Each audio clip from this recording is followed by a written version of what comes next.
2016ರಲ್ಲಿ ಇವರೇ ಮುಖ್ಯಮಂತ್ರಿ ಆಗಿದ್ದರು, ಸಿದ್ದರಾಮಯ್ಯನವರು. ಆ ಸಂದರ್ಭದಲ್ಲಿ ಜೈಮಾಲ್ ಅವರು, ನಾನು ಮತ್ತು ರಾಜೀವ್ ಸಿಂಗ್ ಬಾಬು, ಕೆ ವಿ ಚಂದ್ರಶೇಖರ್ ಅವರು, ಚಿನ್ನಪ್ಪಣ್ಣವರು ಎಲ್ಲರೂ ಹೋಗಿ ಮುಖ್ಯಮಂತ್ರಿಯವ್ರನ್ನ ಏನು ಬಡ್ಜೆಟ್ಟು ಈ ಶಕ್ತಿ ಭವನದಲ್ಲಿ ನಡೀತಾ ಇತ್ತು ಅಲ್ಲೇ ಹೋಗಿ ಅವ್ರನ್ನ ಮನವೊಲಿಸಿ ಕೊನೆಗೆ ಅವರೊಂದು ಸಭೆ ಕರೆದರು. ಅದನ್ನು ನಿಮಗೆ ಇಲ್ಲಿ ಕ್ಲಿಯರಾಗಿ ಹೇಳ್ಬಿಡ್ತೀನಿ. ಒಂದು ಎಲ್ಲ ಆಫೀಸರ್ಸ್ದು ಟ್ಯಾಕ್ಸ್ ಸಂಬಂಧಪಟ್ಟಂಥ ವಾರ್ತಾ ಮಂತ್ರಿ ರೋಷನ್ ಬೇಗ್ ಅವರು ಅವರೆಲ್ಲರನ್ನೂ ಸೇರಿಸಿ ಒಂದು ಸಭೆ ಕರೆದು, ಒಂದು ಮೀಟಿಂಗ್ ಕರೆದಾಗ ಮೀಟಿಂಗಲ್ಲಿ ಕೆಲವು ಅಧಿಕಾರಿಗಳು ಮಾಹಿತಿ ಕೊಟ್ಟರು. ಏನು ಮಾಹಿತಿ? ಬೇರೆ ಭಾಷೆ ಚಿತ್ರಗಳಿಂದ ಎಷ್ಟು ಆದಾಯ ಬಂದಿದೆ, ಕನ್ನಡ ಚಿತ್ರರಂಗದಿಂದ ಎಷ್ಟು ಆದಾಯ ಬಂದಿದೆ ಅಂತ ಕೇಳಿದ್ರು. ಅವರು ಎಲ್ಲ ಮಾಹಿತಿ ಕೊಟ್ಟರು. ಮಾಹಿತಿ ಕೊಟ್ಟಾಗ ಅವ್ರು ಹೇಳಿದ್ರು, ಅದರ್ ಲ್ಯಾಂಗ್ವೇಜಿಂದ ನಮಗೆ ಸುಮಾರು 96 ಕೋಟಿ ಈ ವರ್ಷ ಟ್ಯಾಕ್ಸ್ ಬಂದಿದೆ ಸರ್. ಕನ್ನಡ ಚಿತ್ರಗಳಿಂದ ಕೇವಲ 36 ಲಕ್ಷ ಬಂದಿದೆ, 36 ಕೋಟಿ. ಹಾಗಾಗಿ ನಾವು ಇದನ್ನು ಇದು ಮಾಡಿದ್ವಿ ಅಂತ ಹೇಳಿದಾಗ ಮುಖ್ಯಮಂತ್ರಿಯವರು, ರಾಜ್ಯದ ಮುಖ್ಯಮಂತ್ರಿಯಾಗಿ ಜವಾಬ್ದಾರಿ ಸ್ಥಾನದಲ್ಲಿದ್ದವರು ಒಂದು ಮಾತು ಹೇಳಿದ್ರು, ನಾನಿಲ್ಲಿ ಬೇರೆ ಭಾಷೆ ಉದ್ಧಾರ ಮಾಡೋಕ್ಕೆ ನಾನು ಗೊತ್ತಿಲ್ಲ, ನನ್ನ ಭಾಷೆ ನಾನು ರಕ್ಷಣೆ ಮಾಡ್ಕೋಬೇಕಾಗಿದೆ. ಹಾಗಾಗಿ 200 ರೂಪಾಯಿ ಮೇಲೆ ನಾನು 150 ರೂಪಾಯಿ ಆಟ ಆಡ್ಕೊಂಡು ಕೂತಿದ್ದೆ. ಕೊನೆಗೆ ಅವರು ಒಂದು ದಿನ ಒಂದು ಕೆಲಸ ಮಾಡೋಣ, ಒಂದು 50 ರೂಪಾಯಿ ಆ ಕಡೆ ಈ ಕಡೆ ಮಾಡಿಬಿಟ್ಟು 200 ರೂಪಾಯಿಗೆ ನಾವು ಮಾಡಿ ಮುಗಿಸೋಣ ಅಂತ ಹೇಳಿದ್ರು. ನಾವು ಅದಕ್ಕೆ ಒಪ್ಕೊಂಡಾಗ ಏನಾಯಿತು, ನಿಮಗೆ ಆಗಿನ IAS ಆಫೀಸರು ಲಕ್ಷ್ಮೀನಾರಾಯಣ ಅಂತ ಇದ್ದರು. ಅವ್ರೇನು ಮಾಡಿದ್ರು, ಯಾವ ಇಲಾಖೆಯಿಂದ ಆ ಆದೇಶ ಹೋಗಬೇಕಾಗಿತ್ತು ಆ ಇಲಾಖೆಯಿಂದ ಹೋಗಲಿಲ್ಲ. ಅದು ಕಾನೂನು, ನಮ್ಮ ಏನು ಕಾನೂನು ಇಲಾಖೆಯಿಂದ ಆ ಆದೇಶ ಹೋಗಿದ್ರೆ ಅವರು ಪ್ರಶ್ನೆ ಮಾಡೋಕ್ಕೆ ಬರ್ತಿರ್ಲಿಲ್ಲ, ಅವ್ರು ಹೋಗಿ ಬರ್ತಿರ್ಲಿಲ್ಲ. ಹಾಗಾಗಿ ಅವರು ವಾರ್ತಾ ಇಲಾಖೆಯಿಂದ ಆ ಆದೇಶ ಹೊರಡಿಸೋದಕ್ಕೆ ಅವ್ರಿಗೆ ಈಸಿಯಾಗಿ ಸ್ಟೇ ಸಿಕ್ಕಿತ್ತು. ಹಾಗಾಗಿ ಅದೊಂದು ನನಗೂ ಬಿದ್ದಿತ್ತು. ಅದನ್ನು 2016ರಲ್ಲಿ ಆಗಿದ್ದನ್ನು ಇವತ್ತು 25ರಲ್ಲಿ ಮುಖ್ಯಮಂತ್ರಿಗಳನ್ನ ಮಾಡಿಕೊಟ್ಟಿದ್ದಾರೆ. ಅದು ಹೊಸದಲ್ಲ. ಯಾಕೆಂತ ಹೇಳಿದ್ರೆ ಅವ್ರಿಗೆ ನಾನು ಕೇಳಿದ್ರು, ಯಾರು ಅಧಿಕಾರಿಗಳು ಕೇಳಿದ್ರು, ಮುಖ್ಯಮಂತ್ರಿ ಮುಂದೆನೇ ಕೇಳಿದ್ರು, ಅದರ್ ಲ್ಯಾಂಗ್ವೇಜ್ಗೆ 500,000 ಆದರೆ ನಿಮಗೇನಂತೆ ಪ್ರಾಬ್ಲಮ್ಮು, ನಿಮಗೇನು ಅಂತ ಕೇಳಿದ್ರು. ಸರ್, ನೀವೊಬ್ಬರು ಟ್ಯಾಕ್ಸ್ ಇದರಲ್ಲಿರೋರು, ನಿಮಗೆಲ್ಲ ಅರ್ಥ ಆಗುತ್ತೆ. ನಮ್ಮ ರೆವಿನ್ಯೂ ಬೇರೆ ರಾಜ್ಯಗಳಿಗೆ ಹೋಗಬಾರ್ದು, ಅದು ಇಲ್ಲೇ ಉಳಿಬೇಕು ಅಂತ ಹೇಳ್ಬಿಟ್ಟು ಎಲ್ಲರ ಆಸೆ. ಇವತ್ತು ಅದೇನಾಗುತ್ತೆ, ಅದೆಲ್ಲ ಬೇರೆ ರಾಜ್ಯಕ್ಕೆ ಹೋಗುತ್ತೆ. ತಮಿಳುನಾಡು, ಆಂಧ್ರ, ಕೇರಳ ಎಲ್ಲ ನಮ್ಮ ರೆವಿನ್ಯೂ ಹೋಗುತ್ತೆ. ನಾವೇನಾಗಬೇಕು? ಆ ಪ್ರಶ್ನೆ ಇದಾದಾಗ ಅವರು ಅದನ್ನು ಒಪ್ಕೊಂಡ್ರು.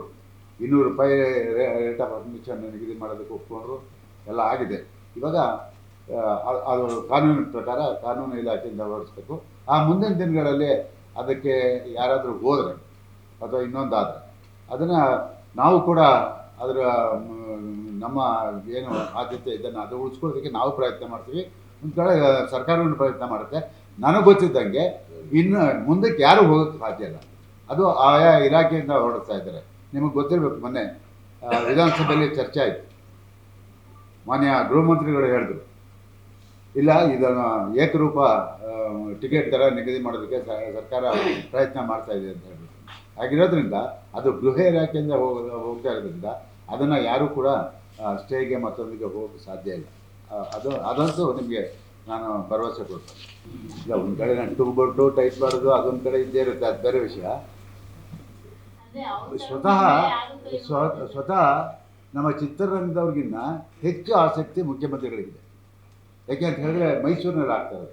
ಇದು ರಾಜ್ಕುಮಾರ್ ಅವ್ರ ಕನಸು. ಬಹುಶಃ ನಿಮ್ಗೆ ಯಾರಿಗೂ ಗೊತ್ತಿಲ್ಲ, ಇದು ರಾಜ್ಕುಮಾರ್ ಅವ್ರ ಕನಸು. ಮೈಸೂರಿನಲ್ಲಿ ಒಂದು ಚಿತ್ರನಗರಿ ಆಗಬೇಕು. ಯಾಕೆ ಅಂತ ಹೇಳಿದ್ರೆ ಅದು ಸಾಂಸ್ಕೃತಿಕ ನಗರ ಮೈಸೂರು. ಹಾಗಾಗಿ ಅಲ್ಲಿ ಆಗಬೇಕು ಅನ್ನೋ ಆಸೆ ಅವರಲ್ಲಿತ್ತು.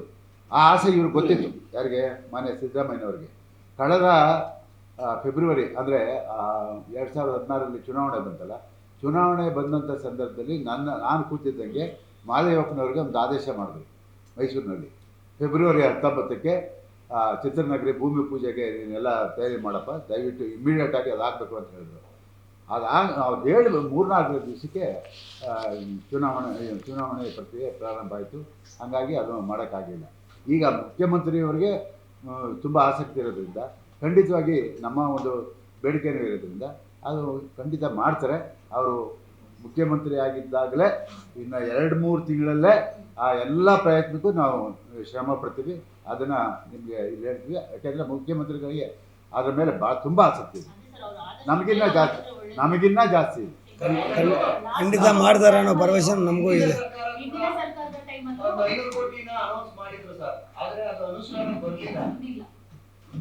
ಸರ್ ಅದಕ್ಕೆ ಯಾವ ಹಿಂದಿನ ಸರ್ಕಾರ ಯಾವುದು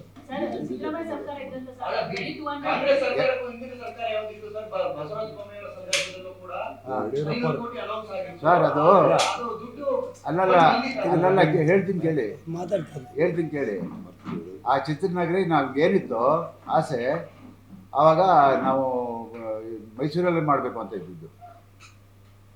ಬೊಮ್ಮಾಯಿ ಅವರು ಬಂದಮೇಲೆ ಅಥವಾ ಕುಮಾರಸ್ವಾಮಿ ಅವರು ಬಂದಮೇಲೆ ಅಂತ ಕಾಣುತ್ತೆ ಅದು ರಾಮನಗರಕ್ಕೆ ತರಬೇಕು ಅಂತ ಹೇಳ್ಬಿಟ್ಟು ಅವ್ರ ನೋಡಿ ಈ ಗೊಂದಲದಿಂದ ಅದು ನಿಂತೋಯ್ತು. ಅಷ್ಟು ಬಿಟ್ಟರೆ ಈಗಿನ ಸರ್ಕಾರ ಖಂಡಿತ ಮಾಡ್ತದೆ ಸರ್. ಆ ಭರವಸೆ ನಿಮಗೂ ನಾನು ಕೊಡ್ತೀನಿ ಸರ್. ಮುಖ್ಯಮಂತ್ರಿಯವರ ಪರವಾಗಿ ನಾವು ಕೂಡ ಅದು ಹಿಂದೆ ಬೀಳ್ತೀವಿ. ಯಾಕೆಂತ ಹೇಳಿದ್ರೆ ಬಡ್ಜೆಟೆಲ್ಲ ಅನೌನ್ಸ್ ಮಾಡಿಬಿಟ್ರು ಅಂತ ನಾವು ಕೈ ಕೊಟ್ಕೊಂಡು ಕೂತ್ಕೊಳ್ಳೋಕ್ಕಾಗಲ್ಲ. ಆ ಪ್ರಯತ್ನ ನಾವು ಮಾಡಬೇಕಾಗುತ್ತೆ. ಇಡೀ ಚಿತ್ರೋದ್ಯಮ ಅದನ್ನು ಮಾಡ್ತೀವಿ. ಏಕದರ ನೀತಿ ವಿಚಾರದಲ್ಲೂ ಸಿದ್ದರಾಮಯ್ಯ ಸರ್ಕಾರ ಏನ್ ಹೇಳ್ತಾ ಕೂಡ ಘೋಷಣೆ ಮಾಡಿದ್ರು ಇದನ್ನ, ಬಟ್ ಅದು ಅನುಷ್ಠಾನಕ್ಕೆ ಬಂದಿರಲಿಲ್ಲ. ಅಲ್ಲ ನಾನು ಹೇಳಿದ್ನಲ್ಲ, ಯಾವ ಇಲಾಖೆಯಿಂದ ಅದು ಆದೇಶ ಹೋಗ್ಬೇಕಾಗಿತ್ತು ಆ ಇಲಾಖೆಯಿಂದ ಆದೇಶ ಹೋಗಲಿಲ್ಲ. ಅದು ಕಾನೂನು ಇಲಾಖೆಯಿಂದ ಹೋಗಿದ್ರೆ ಅವರು ಪ್ರಶ್ನೆ ಮಾಡಕ್ಕೆ ಬರ್ತಿರ್ಲಿಲ್ಲ. ತರಾತುರಲ್ಲಿ ಅವ್ರಿಗೂ ಏನೋ ಒಂದು ನಾನು 200 ರೂಪಾಯಿ ತಂದುಬಿಡ್ಬೇಕು ಅಂತ ಲಕ್ಷ್ಮೀನಾರಾಯಣ ಅವರು ಪಾಪ ಅವರು ಎಲ್ಲ ಪ್ರಯತ್ನ ಮಾಡಿದ್ರು.